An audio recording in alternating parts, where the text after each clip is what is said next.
You break through your translucent egg sac, joining hundreds of siblings as you all hatch into the crushing darkness of the ocean. So deep that the pressure would flatten a submarine like a soda can. This endless black abyss is now your home. You're barely bigger than a grain of rice, a tiny transparent larva drifting helplessly in currents you can't control. Before you even understand what's happening, you see them, the hunters. Shadows moving through shadows.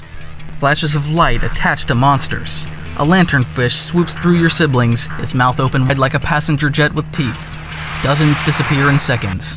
Another flash, this time a siphonophore, basically the ocean's version of a floating death rope, dragging more of your family into oblivion. What the actual hell, you think to yourself, watching as your numbers dwindle from hundreds to dozens in minutes. There's no time for mourning, you need to move, but how?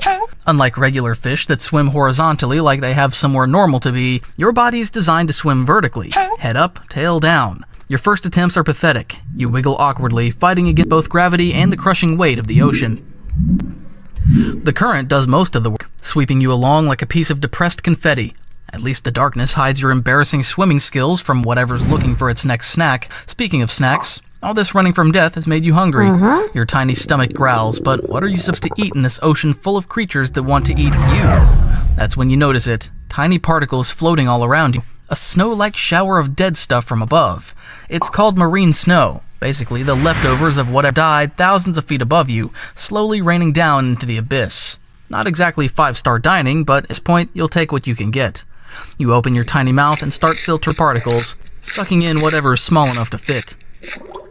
3 weeks into your confusing life, you've eaten enough marine snow to grow from rice grain size to about as long as a paperclip.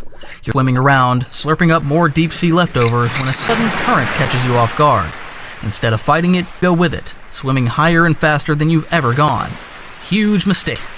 Your body starts freaking out in a way you didn't know was possible. See, your tiny body is built to handle the crushing weight of deep water, like living your whole life with a truck sitting on top of you. But as you swim higher, there's less water above you, which means less pressure pushing down.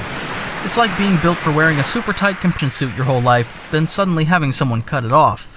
The gases in your blood and tissues, which were squished down by all that pressure, suddenly start expanding like tiny balloons. Pain shoots through every inch of your body. Your organs feel like they're being stretched from the inside out. Your eyes bulge. Everything hurts. This is barotrauma. What happens when a deep creature goes somewhere it shouldn't. Humans get something similar when they scuba dive and come up too fast. Your body is literally starting to come apart at the seams. Just when you think you're about to burst like a popped water balloon, a blessed current pushes you back down to deep water. As you sink, the increasing pressure squeezes those expanding gases back to normal size, but it's not a pleasant feeling. Imagine someone slowly sitting on a balloon until it's squished flat. That balloon is your organs. You just learned a terrifying lesson. In the deep sea, even swimming upward can be a death sentence. You barely got your ass saved by that current. Gasping with relief, you immediately dive deeper, seeking the safety of higher pressure. As you descend back into the familiar darkness, something catches your eye. A strange blue light glowing about 10 feet away. In this pitch-black world where you've never seen anything but darkness, this glowing dot is mesmerizing. You've never seen actual light before, and like a moth to a flame, you drift closer to investigate. Big mistake. As you approach, you suddenly realize that the light is attached to something, a fishing lure made of glowing flesh, and it's connected to a massive gulper eel, a creature with a mouth that can expand to swallow prey many times its size. The blue light was just bait, and you fell for it. The eel's jaws suddenly expand like a deployed parachute, ready to swallow you whole. You flail backward in pure panic, the ribbon-like body finally responding to your command when it matters most. The jaws snap shut just inches from your face. After barely escaping death, the next few months of your life are dedicated to one thing: growing. And boy do you grow, just not in any way that makes sense. While other fish bulk up, develop muscles, and generally become more capable, you just get longer, and longer, and somehow even longer. By your first birthday, you've stretched from paperclip size to over 3 feet living ribbon. You're basically becoming the ocean's interpretation of a wet noodle. A really, really long wet noodle. Proportions make absolutely no sense. This new noodle body of yours comes with some serious design flaws, as you discover one terrifying night. A viperfish, think swimming nightmare with teeth, spots you and charges. You try to flee, making a sharp turn escape. Big mistake. Your ridiculously long body can't handle the maneuver and does what any self-respecting ribbon would do. It tangles. In seconds, you've managed to tie yourself into what looks like a sailor's knot, helplessly flailing in the darkness. The viperfish actually stops its attack, apparently confused by whatever the hell you're doing. It circles you once, probably wondering if this is some weird defense mechanism, then decides you're too pathetic to eat and swims away. Great, you were so bad at being prey that the predator felt sorry for you. It takes hours of twisting and turning in the darkness to untangle yourself, all while nothing else comes along to investigate the world's helpless sea creature. Since you can't exactly chase down food with your pool noodle seek, you've developed a sophisticated hunting technique called drift around with your mouth open and hope for the best. Unlike normal fish with actual teeth and hunting skills, you're stuck filter feeding, basically hovering vertically in the water, mouth agape, collecting whatever microscopic particles happen to float in. During one of these exciting feeding sessions, something a bit larger than plankton drifts into your mouth. Before you can spit it out, you feel a sharp pain as the thing, a parasitic isopod, the deep sea's version of a tick the size of a quarter, latches onto your stomach lining. It burrows in, making itself at home inside you, where it plans to live rent-free for the foreseeable future, sucking your nutrients while you do all the work of finding food. Congratulations, you're now a mobile apartment complex for a parasite, and this is very common in all of your kind. As you approach 10 feet in length, the full absurdity of your body becomes apparent. Swimming forward requires an embarrassing amount of undulation. Turning around is a full production that takes several minutes and about 50 times more energy than it should. But there's no time to cry about all this. The ocean floor suddenly trembles beneath you. A deep-sea earthquake sends shockwaves through the water. Before you can process what's happening, the current becomes a violent underwater tornado, picking you up like a paper streamer. Your noodle-like body is completely at the mercy of this underwater storm, spinning and whipping through the darkness. The worst part? You're not alone in this chaos. The earthquake has disturbed a nearby colony of deep-sea creatures. Disoriented squid, panicked fish, and even a few small sharks are all thrashing around in the same violent current. It's a nightmarish blend of bodies and teeth, with you as the longest, most vulnerable target. A small shark thrown by the current slams into your midsection, its rough skin tearing through your delicate tissues. You try to curl away, but another creature, you can't tell what it is in the darkness, takes a desperate bite at your tail. The water around you fills with the scent of blood. Your blood. The feeding frenzy intensifies. In the chaos, everything is trying to eat everything else. You're spin-dodging teeth and claws like you're in some twisted underwater ballet. Your ridiculously long body, both your great weakness and your only advantage. Your flexibility lets you twist away from attacks, but your length means something is always getting a piece of you. After what feels like forever, the current finally begins to settle. As you drift away in the chaos, you take inventory of the damage. A section of your dorsal fin is completely gone. There's a gash along your side that will definitely scar. And worst of all, your body now has a permanent kink about halfway down. You'll never swim completely straight again. After all the hassle, you try to rest down, calm yourself for some time.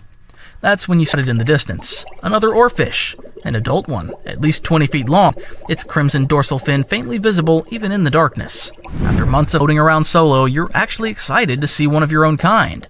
Maybe it can teach you how to work this ridiculous body of yours? You eagerly swim toward its head to say hello, but something's off. As you get closer, your excitement turns to horror. Half of its head is gone, one eye socket empty, the other eye glassy and lifeless. Bite marks run down its ribbon-like length, chunks missing where something huge took several bites. Yet here it is, still upright, still swaying gently with the current as if it were alive. This oarfish has been dead for weeks, but its body hasn't gotten the memo. Unlike normal fish that rot, bloat, and float belly up when they die, your kind is made mostly of gelatinous tissue that takes forever to decompose. With no swim bladder to fill with gas and make you float, you just keep going after death. This oarfish corpse is drifting through the deep like some kind of ocean ghost. Its movements so lifelike that even predators sometimes don't realize they're attacking a floating buffet rather than a living creature. As you watch, a deep-sea shark approach the body, taking another bite from its already mangled form. Great. As if being alive as an oarfish wasn't bad enough, even death doesn't give you a break.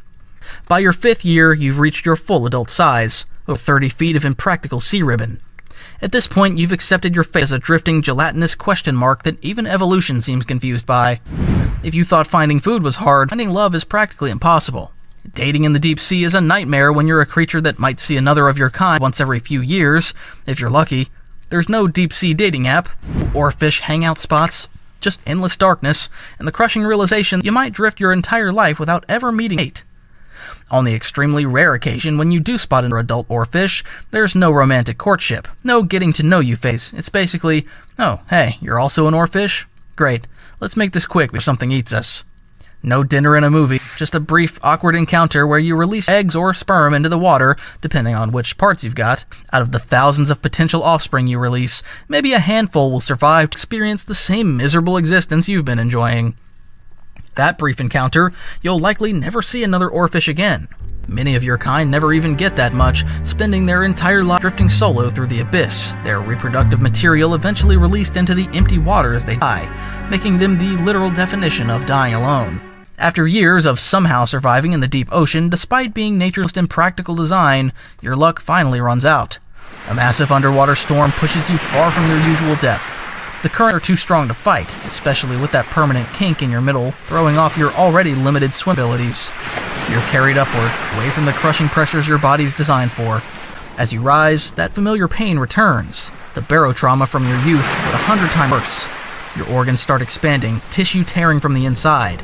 Your massive eyes bulge even more, threatening to pop from their sockets. The pressure change is literally pulling you apart cell by cell. But unlike your youth, there's no convenient current to push you back down to safety. By the time you reach waters shallow enough for sunlight to penetrate, you're barely alive. Your once silver skin is rupturing, internal organs failing as gas expand inside your body. The bright light burns eyes that have never seen anything brighter than bioluminescent creatures. The warm water feels like acid on your deep-sea adapted skin. The final insult comes as waves push your dying body to shore.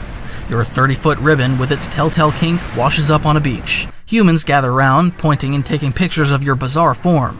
Sea serpent, some cry. Sir, say others. They poke at your gelatinous body